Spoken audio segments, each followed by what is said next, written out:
रामू अपने घर के बाहर खाट पर लेटा है। उसके घर के सामने श्याम का मटर का खेत लहरा रहा है। रामू अपने पेट को सहलाता है मानो उसमें भूख का भूत आ गया हो।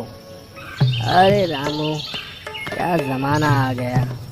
यहाँ पेट में भूख के चूहे नाच रहे हैं और सामने मटर के पौधे ऐसे इतराते हैं जैसे कह रहे हो, आ रामू हमें तोड़ ले।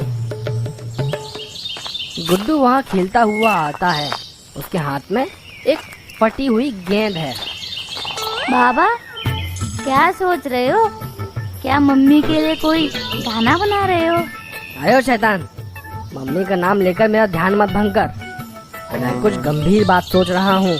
बाबा, तुम्हारे गंभीर का मतलब तो मटर ही है। बेटा, तुम नहीं समझोगे। ये कोई साधारण फसल नहीं है।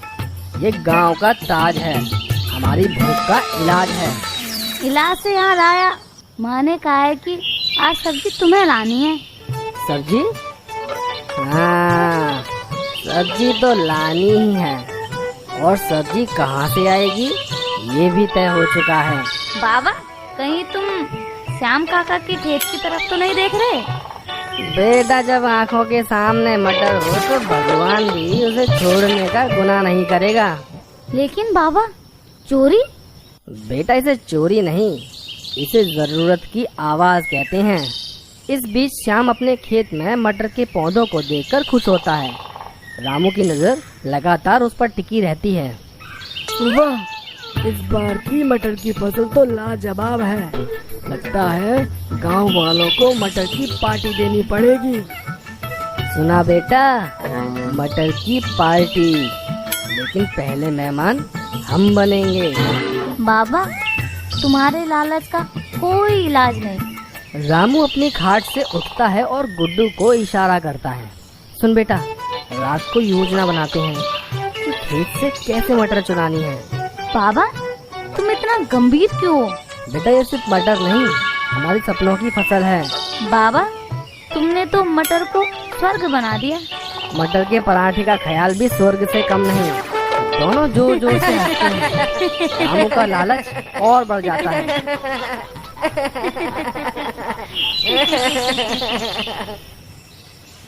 श्याम अपने खेत में खड़ा है। सूरज की रोशनी में मटर के पौधे चमक रहे हैं। श्याम खुशी खुशी खेत का मुआयना कर रहा है। पास ही उसका कुत्ता टोनी बैठा है। वाह, इस बार की फसल तो सोने जैसी लग रही है। हर फली मानो बोल रही हो, श्याम भैया जल्दी से हमें तोड़ लो। टोनी, तुझे पता है ये मटर गांव में सबसे खास है। हर कोई इसे देखता ही रह जाता है। हाँ हाँ, मैं जानता हूँ, लेकिन तुझे सावधान रहना होगा। अगर कोई मटर चुराने आए तो पहले उसे डराना। अगर डर से भी काम ना चले तो उसे काट लेना। श्याम की बेटी बिट्टू वहाँ आती है। पापा पापा, आप यहाँ क्या कर रहे हो? बिट्टू, अपनी मटर की रखवाली कर रहा हूँ। पापा, मटर को भला कौन चुराएगा? ये तो सब्जी है ना, सोना थोड़ी है। बिट्टू, ये मटर गरीबों के लिए सोने से कम नहीं। और मेरे पड़ोसी रामू को तो मटर देखते ही ऐसी भूख लगती है जैसे उसने जन्म से कुछ खाया ही नहीं। पापा, क्या रामू काका चोरी करेंगे? अरे बेटा, रामू को अगर मौका मिले तो वो मटर के पौधे के साथ पूरा खेत ही उठा ले जाए।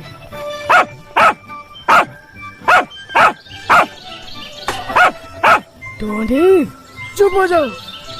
अगर रामू आया तो उसकी सारी चालाकी धरी की धरी रह जाएगी। श्याम अब खेत में सुरक्षा के लिए तैयारी करने लगता है। वह मटर के पौधों के चारों ओर कांटेदार झाड़ियाँ डालता है। पास में एक बांस का मचान खड़ा करता है और उस पर टोनी को बैठाता है। अब देखता हूँ कि कौन इस मटर को हाथ लगाता है। टोनी, ध्यान रखना, तुम्हारी रात की ड्यूटी अब शुरू हो गई। बिट्टू हंसती है और श्याम को चिढ़ाती है। पापा, आप तो ऐसा कर रहे हैं, ये मटर नहीं कोई खजाना है। बिट्टू, ये खजाना ही तो है और खजाने की सुरक्षा ऐसे ही होती है। तो क्या गांव में आप मटर की डाकू रानी भी आएगी? डाकू रानी नहीं, लेकिन रामू जैसे डाकू जरूर आएंगे।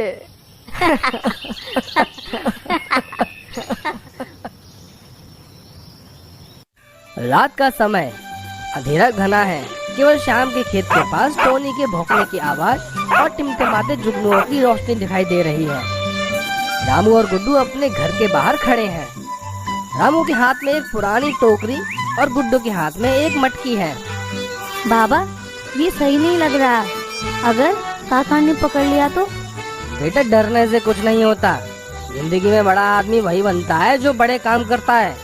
बाबा, मटर की चोरी को बड़ा काम कहते हो? बेटा, जब पेट खाली हो तो ये मटर सोने से कम नहीं।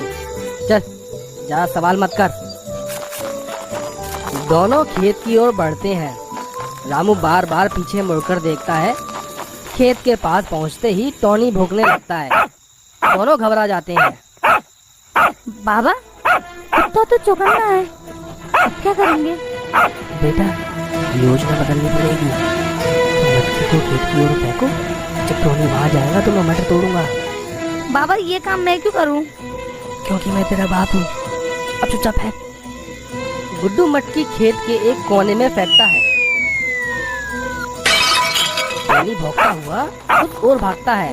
रामू तेजी से मटर के पौधे की ओर झुकता है और फलियां तोड़ने लगता है, लेकिन तभी उसका पैर कांटेदार झाड़ी में फंस जाता है। अरे, ये क्या है?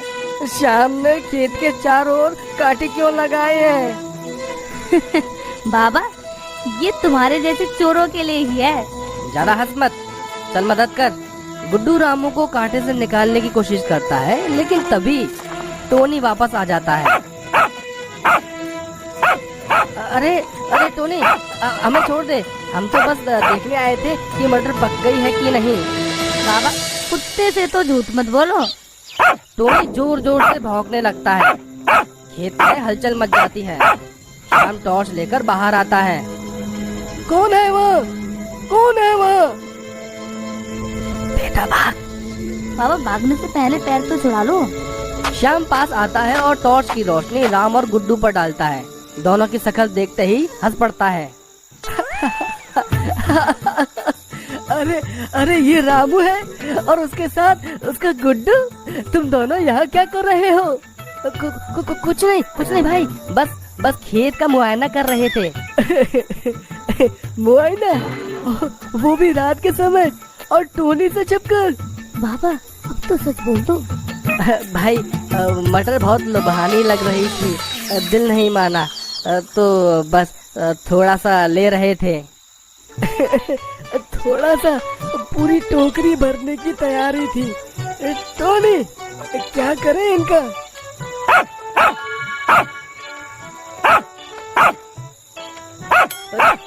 भाई, तो टोनी, ये आखिरी बार है। अगली बार मैं तुम्हारे लिए मटन लाऊंगा।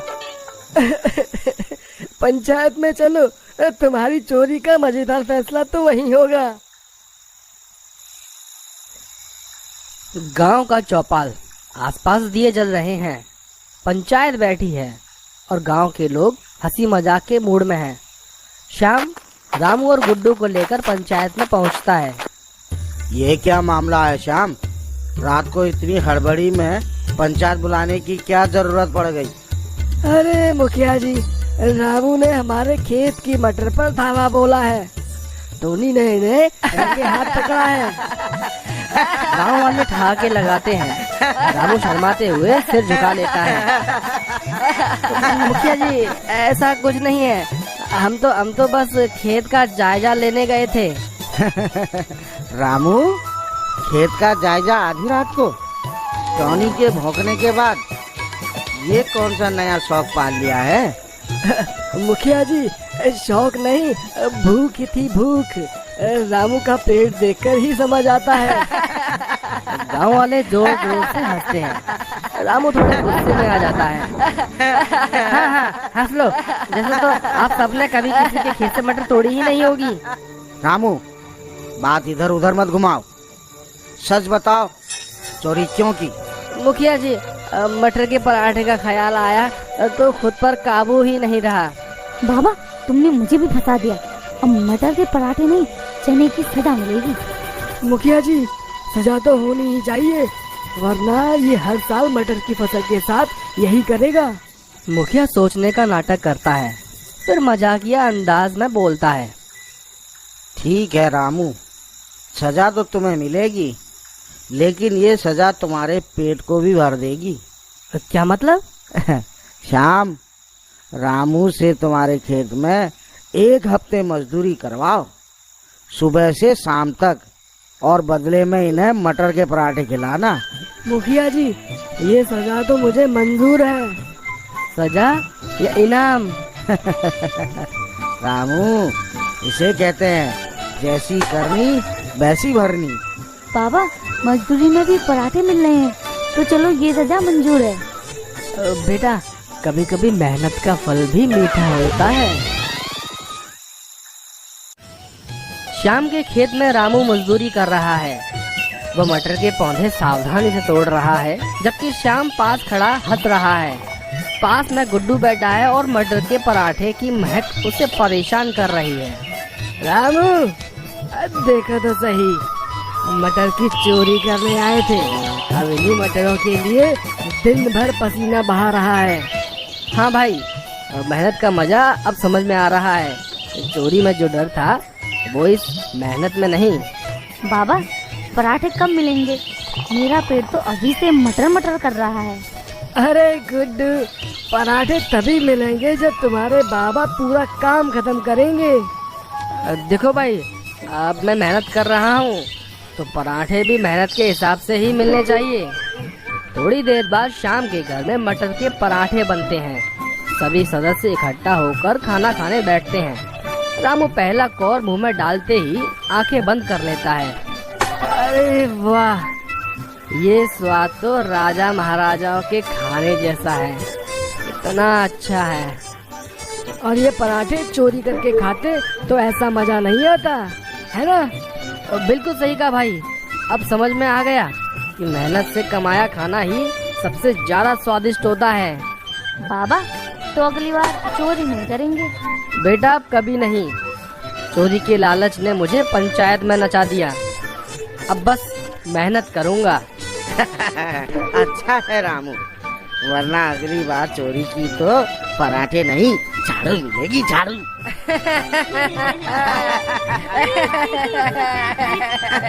तो भाई, ये मटर तुम्हारे लिए सबक बन गई। अगली बार कुछ चाहिए तो सीधे मांग लेना। अरे श्याम भाई, अब चोरी नहीं, सिर्फ मेहनत करूँगा, मेहनत। अंत में सभी मिलकर मटर के पराठे खाते हैं और गांव के लोग रामू की बातों और हरकतों को याद करते हुए हंसते हैं। बाबा, मेहनत का फल मीठा होता है और पराठा तो और भी मीठा।